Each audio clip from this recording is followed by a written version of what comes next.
फखरुल हसन चांद जी, मैं आपके पास आ रही हूँ। पत्रकारों की जाति पूछने वाली बात आप करते थे, अब छात्र जाति पूछ रहे हैं, कैसा लग रहा है? मैं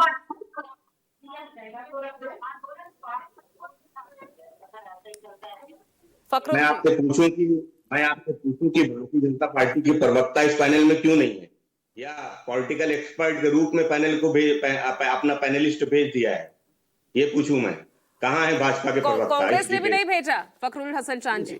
नहीं भेजा होगा। मैं समाजवादी पार्टी तो आपके सामने है, हमारा गठबंधन है, मैं तो सामने हूँ। आम आदमी पार्टी इंडिया गठबंधन का हिस्सा था, वो आप तो आपके सामने है। भाजपा कहाँ है? सूर्य जी को भेज दिया।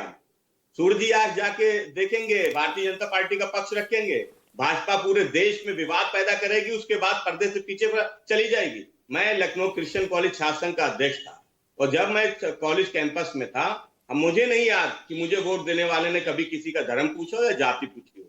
मैं 2 चुनाव लड़ा था, एक ज्वाइंट सेक्रेटरी का, एक बार प्रेसिडेंट था, दोनों चुनाव जीता था। ये भारतीय जनता पार्टी के लोग उस समय भी, एबीवीपी के लोग कैंपस में नफरत का माहौल पैदा करने का प्रयास करते थे, लेकिन कभी भी छात्रों ने एक दूसरे का धर्म नहीं पूछा। जो बात राजीव जी कह रहे थे, मैं बात उससे बिल्कुल सहमत हूं। हम दोस्ती यारी कैंपस में करते तो कभी नहीं पूछते। ये भारतीय जनता पार्टी के लोग जो 2014 में आए और इन्हें कहा कि शमशान और कब्रिस्तान के नाम पे, बिजली को ईद और दिवाली के नाम पे देश को लड़ाने का काम किया। उन देश को हिंदू मुसलमान में बांटने के बाद आज आप जातियों में बांट रहे हैं। आप यूजीसी ले आते हैं, उसके बाद खामोश हो जाते हैं, भाग जाते हैं। अब आप टीवी चैनलों पे सामना भी नहीं करेंगे, अब आप पक्ष भी नहीं रखेंगे, अब आप ये भी नहीं बताएंगे कि अब आपका पक्ष क्या है। आप पॉलिटिकल एक्सपर्ट को भेज देंगे कि आप जाइए, आप भाजपा का या पक्ष रखिए। तो सवाल इस बात का है, भारतीय जनता पार्टी एक राष्ट्र विवादी पार्टी है।